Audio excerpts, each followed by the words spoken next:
What is up, YouTube? Today I'm back again with another gaming pickups video. It's gonna be my third attempt trying to film this because just interruptions and all that nonsense, so I'm gonna get right into it. I have 7 games for you guys today. One of them is a digital download. I don't normally get digital downloads, but I got this one for free. So yeah, also I know you guys were expecting a room tour, and to be completely honest with you, I have been quite lazy and I still haven't cleaned it up enough for me to feel comfortable to actually do a room tour, but it will come eventually. There will be a room tour, just not right now. Too much stuff going on. So first off, we'll go over my digital game. I got a digital copy of Destiny. I've been playing that for the past 3 days. I'm leveled up to level 11, and I'm a Titan. Played the entire thing solo so far, so I haven't done any of the co-op stuff. It's quite fun for a game. It's quite fun for free. I definitely wouldn't have paid $60 for it. I would probably price it for a price I'd be comfortable paying for that game. Probably be like $45, $50 at most. But definitely not worth $60. The story is just way too vague. It's laying the groundwork. You can tell that there's thought put into it. It's definitely laying groundwork for a story, but there is basically no story to that game. There's groundwork, but there is no story. So I'm guessing expansion packs are going to come out that are going to add on to that. So I am enjoying it though. So there's that. Yeah, and now we'll go on to the actual physical games that I got. We'll go oldest stuff to newest stuff. And the first game I got is a PS1 game, and that is Hot Wheels Turbo Racing. I used to play this game all the time at my friend's house when I was younger. I never actually owned any of the Hot Wheels games, so the first time I played it, I was at my friend's house, and I really enjoyed it, actually. I didn't play too many racers back then. I wasn't a huge fan of them. I just never understood the whole racing concept. The only racers I really did like were Super Arcadey. That is what this is. It's a super arcade racing game. You can do different stunts. You can do backflips. You can do spins. And they give you like this turbo boost every time you land one. And, you know, you can win. There's a lot of cars to choose from. There's a lot of tracks to choose from. And, yeah. The only thing about this game is the graphics are extremely dated. They did not age well. So be aware of that if you're interested in checking this game out. I did get this game complete with the disc and the manual all in pretty good shape.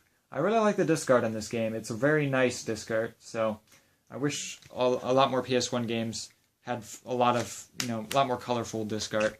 A lot of them are basically pretty bland. Next we'll move on to the PS2 games, and we'll go this one first, just because it's on top. And the first game I got is a game that I just saw, and it seemed vaguely interesting, so I picked it up. I had no idea what it was, and that is called Rygar: The Legendary Adventure. This is it's kind of like a God of War style game, like a hack and slash action adventure. So if you're into that kind of game, you might like it. It's got camera angles very similar to Resident Evil, though, where the cameras are just they're stuck in one spot. And you can't move them, so yeah.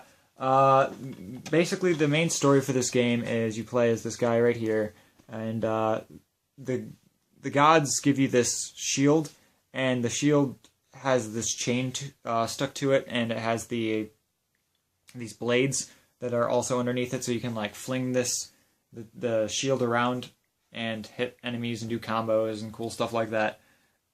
And basically, it just takes place in ancient Rome, where Rome is overstruck by demons and stuff. So, if you're interested in that, check that out. It's pretty interesting. Definitely much better than I thought it would be. The graphics are very, very good. The music is very good too. So, worth checking out for a budget game. I'd never heard of it before, but it's definitely a hidden gem, I would think. I haven't played too much of it, so I'm not sure how well the story progresses, but from the probably half hour I played of it, it was really good. Alright, the next 2 games I have are uncommon and even more uncommon. The first uncommon one I have, it's not too terribly hard to find, but it is an uncommon game, and that is Champions of Norrath. And this game is a Diablo-esque style hack and slash RPG. I love these style games. I have the Baldur's Gate Dark Alliance games and stuff like that. This is actually a PlayStation exclusive one that was created by the same people that made Baldur's Gate Dark Alliance for the PlayStation 2. And, you know, you can definitely tell it's using the same engine. It has upgraded graphics and stuff. The story is different because, you know, they didn't get the licensing for the story, but it is still a pretty decent story. The story's not as strong, I think, but the graphics are there. They have an upgraded inventory system from the other game. It's really well-rounded, and if you're interested in that style of game, and like a heavy RPG with hack and slash, it's definitely worth checking out. I did get this game complete with the disc and the manual, so there's that. So that is an uncommon game, but it's not too terribly hard to find. I see it every now and again, but this one is the best one I've seen, condition-wise, so I picked that one up. And then the next is an even more uncommon game that I've actually only seen this one time, and I picked it up. I pounced on that deal. And that is Dark Cloud 2. And this is a very interesting game. I would say this game is a mixture between like Final Fantasy and Legend of Zelda in terms of gameplay. It has Legend of Zelda style combat. Actually, if you've played Final Fantasy Type 0, or like if you've played any of the a lot of the hunting games like Taokuden, that game has very similar style combat to this. Obviously, this came out before those, but it's very good in terms of combat and stuff. The graphics are a lot different than the first entry in the series. This one has this kind of like cel-shaded style manga graphics, which are much different than the sort of like standard 3D graphics of the first Dark Cloud game. Also, the stories are not related, I believe, and so you don't really need to play the first one to enjoy this game. And from the looks of it and the story aspects that I played briefly through in the beginning, I would find this game much, much more appealing, and it feels much higher production value than the first game. So if you're interested in a exclusive PlayStation, action-adventure game, you like Zelda and stuff, I would recommend this one, because this one has a lot of the same elements of Zelda, but also with, your standard RPG stuff thrown in there. Really cool game, by the way. I'm happy to have it finally. It did come complete, but the manual is waterlogged, and you can tell that the reason why is because somebody used this as a drink coaster, which just infuriates me. I don't know why anyone would do that. I mean, probably just because they're lazy, but still. At least it came with the manual. That is better than no manual, I would say.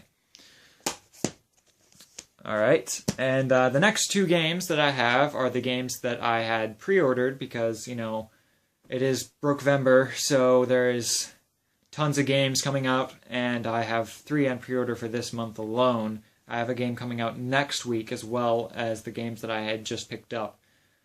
So I'm probably going to be cutting back on spending for a little while, but I do have these games for this video. The first game that came out that I picked up it came out for the PS3, and it's a game that most of you probably wouldn't have assumed that I would have pre-ordered, or pretty much anybody would have pre-ordered, but when I went to my GameStop, there was actually 2 copies on pre-order for 360, and I had the only PS3 copy on pre-order. There were no copies on the shelves. It was basically whatever the pre-orders were, and that was it. And that is Digimon AllStars Rumble. Most of you may not know that I am a extremely, extremely avid fan of Digimon. I love the franchise, much more so than Pokemon. I know a lot of people love Pokemon, but I like Digimon. And no, they are not clones of each other. Actually, they are very different from each other. The only things that they share in common is that they are anime and that they have monsters in them. That is probably where the similarities for these shows ends. If you've never played or watched Digimon, I highly recommend it. This game is basically like a arena-style brawler where you play as the top all-time favorites of all the Digimon. Basically, it includes Guillamon, Agumon, Shoutmon, and a lot of their Digi-evolutions, which are really cool. It also includes some non-playable Digimon that you can play in story mode. It has this cool card system in it.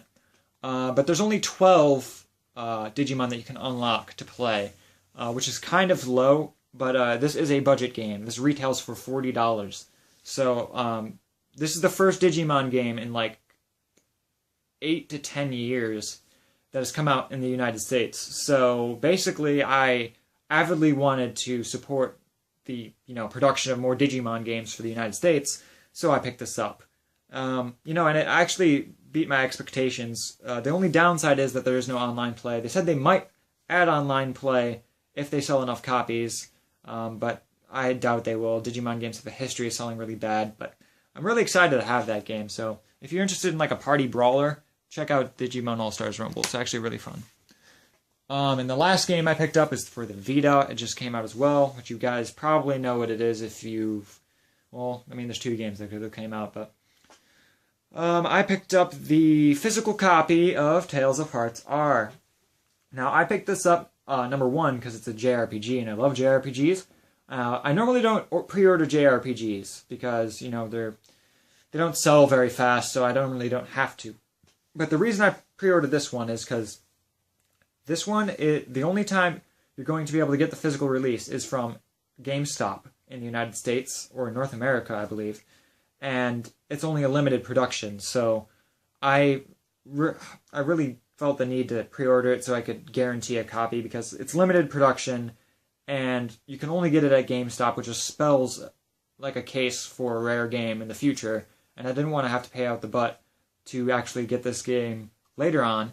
So yeah, it is, your standard Tales game. This is actually this Tales game actually is not dubbed into English, though. This has English subtitles, but the Japanese voice acting, which actually I prefer, because the Japanese voice acting is usually of a higher quality in most cases. There are some exceptions. But yeah, this is a remastered version of Tales of Hearts for the Nintendo DS that came out in Japan. Never came out stateside, so they released this, which is really, really cool. I'm really happy to have this. And I'm really happy I pre-ordered it, because my GameStop only had 3 copies, and they were all pre-ordered copies. One of mine was included in that. And there was none on the shelf, so I have no idea how large of a release this is in terms of physical versions. So, yeah. But if you are interested in this game and you didn't get a chance to get a physical copy, it is on the PlayStation Store, so you can check it out that way if you can't get the physical version. That is all the games that I picked up for this gaming pickup, so I hope you guys enjoyed. If you have any recommendations, leave them in the comment box below, and I'll be sure to check those out. Let's do a little bit of an overview of the games I got. For PS1, I got this. PS2, got these games. PS3, got some Digimon action. And lastly, Tales of Hearts. That's basically all I've been doing. If you guys have any suggestions for videos or whatever, just let me know. Always happy to talk about games and whatnot. Also, if you guys have a PS4 and are interested in playing Destiny with me, drop me a comment in the box below with your PSN, and I'll add you, and we can play some Destiny together, because I've been playing all the missions solo so far. It's really kind of, repetitive, playing them by yourself, I should say. But yeah, that's all I have for you guys today. Hope you guys enjoyed, and I'll see you guys next time. Peace.